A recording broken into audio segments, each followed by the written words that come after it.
Ciao, in questo tutorial vedremo insieme come realizzare queste piccole foglie in macramè che utilizzerò per decorare un acchiappasogni.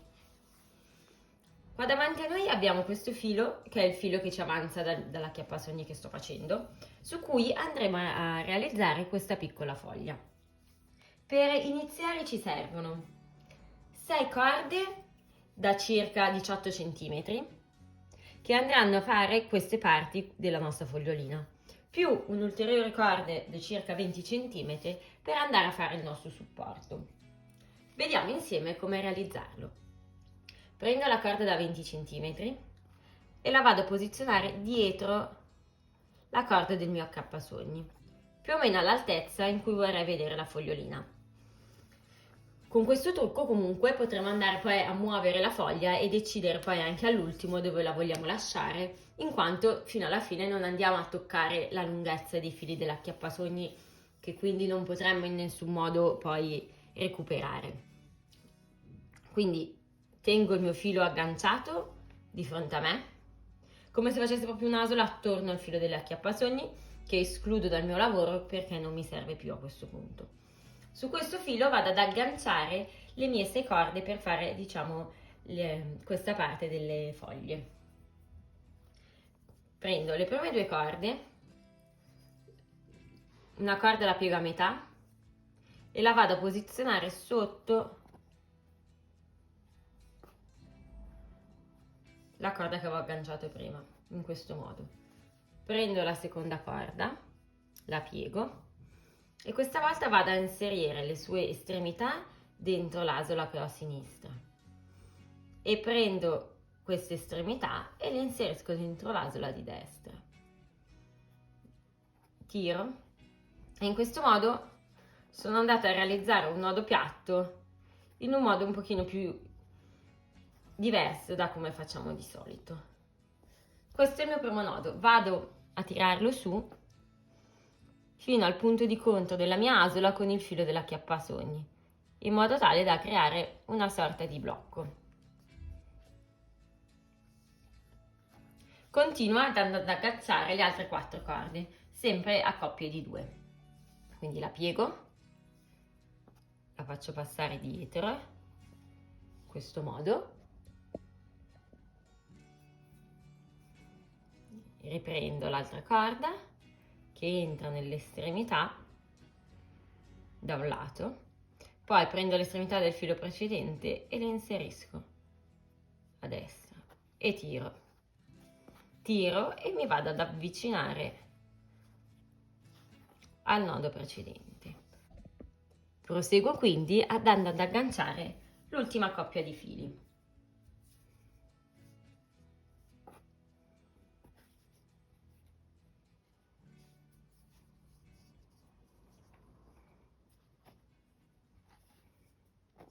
E tiro e stringo. Come vedete adesso ho formato la struttura delle mie foglie. Ora arriva la parte più critica, ma che con un po' di manualità e anche di esperienza poi risulterà comunque molto semplice da realizzare. Cioè devo andare a tagliare dando la forma della foglia e lo faccio in 2 step. Innanzitutto prendo delle forbici ben affilate, divido le mie corde in modo tale che siano 7 da un lato e 7 dall'altro e vado a tagliare formando più o meno in diagonale, in questo modo.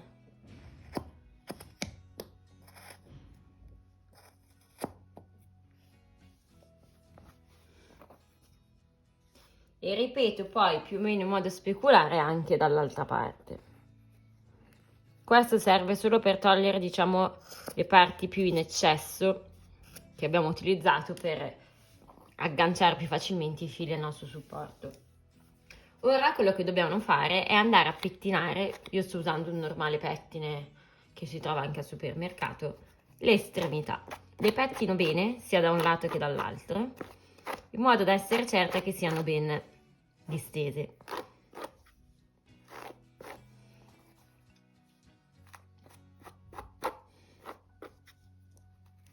Dopo averle pettinate poi dovrò andare a dare la forma della foglia.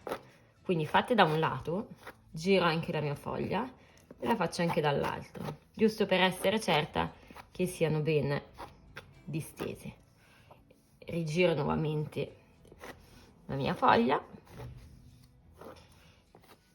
stendo per bene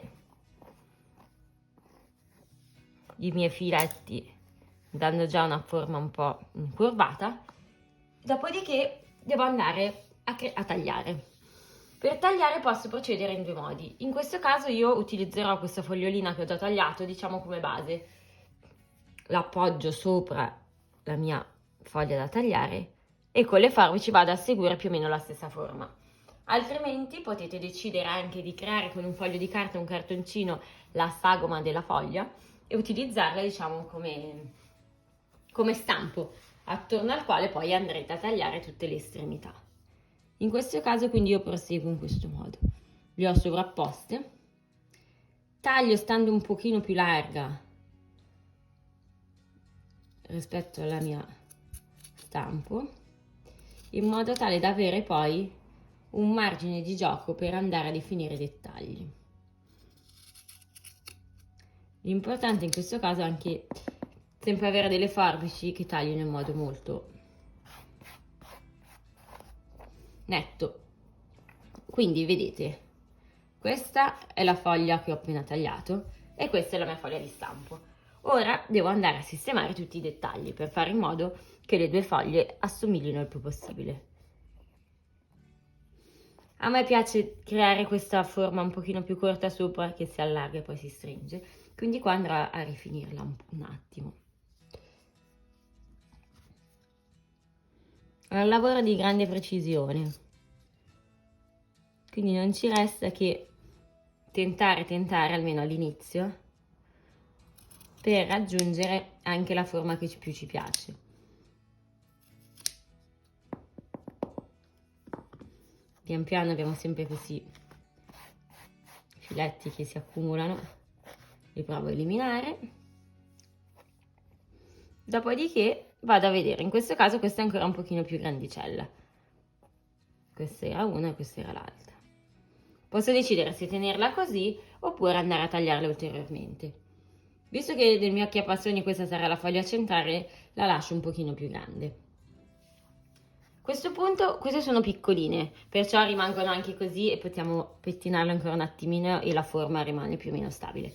Se vogliamo essere certi che questa forma non si modifichi anche nei vari spostamenti, possiamo prendere della normale lacca dei capelli, la spruzziamo davanti e dietro anche, e così è come se avessimo messo una sorta di amido che si utilizza per l'uncinetto e le foglie rimarranno, con i singoli fili rimarranno più strutturati. Grazie per aver visto questo tutorial, se vi è piaciuto potete lasciare un like e iscrivervi al canale per rimanere sempre aggiornati.